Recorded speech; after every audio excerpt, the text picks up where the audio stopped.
네, 여러분 안녕하십니까. 이 시간에는 이 보통 사람들의 세상 사는 이야기 한 토막을 해보겠습니다.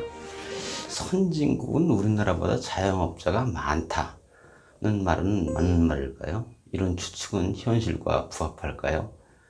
어떤 사람들은 선진국일수록 남에게 구체적으로 회사에 고용되어서 임금을 받는 피용 근로자보다도 자영업자들이 더 활발하게 영업을 하고 더 비율이 높을 것이라 생각하는 분들이 있습니다. 제가 학교에서 강의를 해보면 이 노동경제 강의할 때 보면 많은 학생들도 막연히 선진국은 근로자보다 자영업자가 많지 않겠는가라고 생각하는 학생들이 많았던 기억이 납니다. 여러분 혹시 한때 우리나라의 치킨집 숫자가 전 세계에서 영업 중인 맥도날드 점포 수보다 많다는 얘기 들어본 적 있나요? 이건 사실입니다. 2013년 기준으로 보면 우리나라의 치킨집 수가 36,000여 개인데 전 세계 맥도날드 매장은 35,500개 정도라고 합니다. 그래서 우리나라 치킨 매장이 전 세계 맥도날드 영업점보다 많았다고 하는 것입니다. 우리나라의 자영업자는 현재 658만 8천 명으로 전체 취업자, 그러니까 자영업자하고 임금 근로자를 합한 수치인 2,841만 6천 명의 23%가 좀 넘습니다. 하지만 선진국일수록 자영업자 비중이 적습니다. OECD 회원국 평균은 이 그래프에 보이는 것처럼 18% 정도입니다. 그리고 특히 이 G7 국가 중에서는 우리나라가 자영업자 비중이 가장 높은 실정입니다. 우리나라에서 사실 자영업자 문제는 사실 문제가 아니었었습니다. 우리나라에서 자영업자 비율에 대한 논란이 태동된 것은 1997년 말에 소위 IMF 외환위기라고 있지 않았어요? 그때 대량 실업 사태가 발생한 그 이후부터입니다. 그 전까지는 대부분 학교를 졸업하면 어느 직장에 취업하는 것이 당연한 것으로 여겨졌죠. 취업은 말하자면 취사, 회사에 들어가는 것이었죠. 즉, 이 피용 근로자가 되는 것을 당연한 것으로 여겨왔던 것입니다. 하지만 1997년, 1998년 회사에 다니던 피용 근로자들이 대규모로 직장에서 쫓겨나는 신세가 벌어지면서 우리나라 고용시장뿐만 아니라 사회 전반적으로 대대적인 이 지각 변동이 발생했습니다. 요즘 왕왕 얘기되는 이 파견 근로자 문제, 계약직 문제만이 아니고 의과대학이 최고 선호학과가 된 것도 이때부터입니다. 이공계 대학을 졸업하고서 연구직계로 취업했는데 이런 사람들도 이제 IMF 사태로 직장을 잃는 것을 목격했기 때문이죠. 그 전까지만 해도 의과대학이 최고의 이공계 다음 순위였었습니다. 아무튼 자영업자 비율은 외환위기 직후 대규모 실업이 벌어진 1998년 이후 1999년 37.6%를 기록한 이후 2023년 지난해까지 25년 연속 줄어들고 있습니다. 금년 2024년 5월 현재는 자영업자 비율이 23%입니다.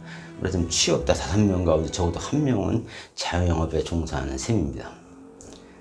선진국의 자영업자 비율이 높다고 착시하는 이유 중 하나는 청년층 창업이 꽤 많다는 사실에 기인합니다.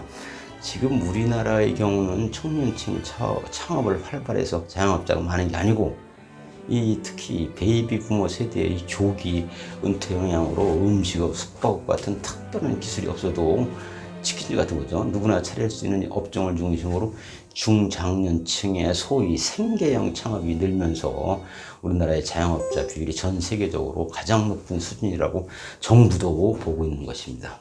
그래서 정부에서는 이 폐업한 자영업자들이 월 110만 원을 받고 6개월짜리 직업훈련을 받는 프로그램을 만들어서 한계에 몰린 자영업자들이 사업을 접고 임금 근로자로 다시 취업하도록 유도하는 대책을 내놓기도 하고, 폐업한 자영업자를 월급쟁이 조합원으로 고용한 사업주에게 고용보험에서 한 사람당 연간 30만 원에서 60만 원까지 소위 고용촉진 장려금을 지급하는 시책도 추진하고, 폐업 점포 철거비를 40만 원까지 주기로 하는 등 여러 정책을 추진하고 있는 것입니다. 이런 게 모두 영세하고 한계에 몰린 자영업자를 줄이고자 하는 이 고륙지책이라고 할 수 있습니다. 중장년 자영업자의 증가 원인 가운데 가장 중요한 것 가운데 하나로 우리나라의 호봉제를 들지 않을 수 없습니다. 이 호봉제라는 건 쉽게 말하자면 역량이나 능력, 성과와 상관없이 근무 기간이 늘어날수록 매년 호봉, 그러니까 이 급여, 현실적으로는 월급 또는 연봉이 올라가는 임금 지급 체계 또는 임금 지급 관행이라고 할 수 있겠지요.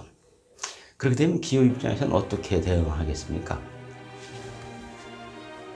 기업은 임금 부담 때문에 50, 60대 고숙련자를 채용하지 않고 또 현재 고연차, 고연봉의 고연령의 고참을 내보내라고 할 것입니다. 세계적 수준의 역량을 보유한 극소수의 인재가 아니면 말입니다. 일각에서는 임금 삭감 없는 고용 연장을 주장하는 비논리적인 집단이 있습니다. 그런 일은 없는 것입니다. 뜨거운 얼음인 것이죠.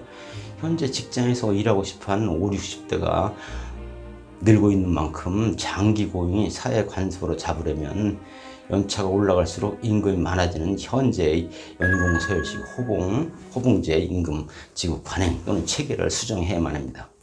우리나라는 이 정규직에 대한 법적, 제도적 보호가 너무 강하고 50대 이상의 고용 불안정이 오히려 심화한다는 지적을 받고 있습니다.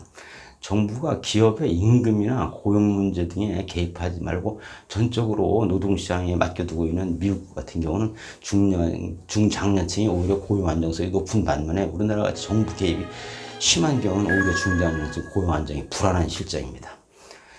50대 이상을 좀처럼 채용하지도 않을 뿐만 아니고 채용하더라도 비정규직 위주라는 것입니다.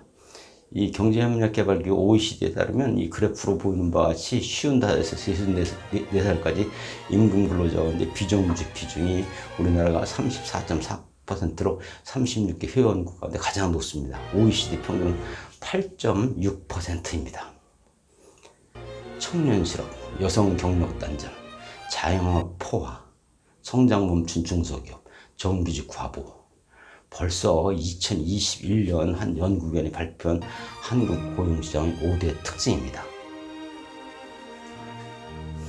베이비 부모 세대 중심으로 비자별적 자영업자가 늘어나는 추세를 시정하려면, 즉 취업자 가운데 영세한 생계형 자영업자가 증가하는 현상을 조금이라도 완화 시정하고 한다면 임금 체계와 관행이 대대적으로 바뀌어야 하고 정부의 노동시장 개입은 필요 최소한에 그쳐야 되고 대기업이나 공공기관에 종사하는 정규직 과부를 조장하는 사회복지법제, 세금법제, 노동법제 등을 뜯어 고치기 전에는 매우 어려운 일이라고 하겠습니다.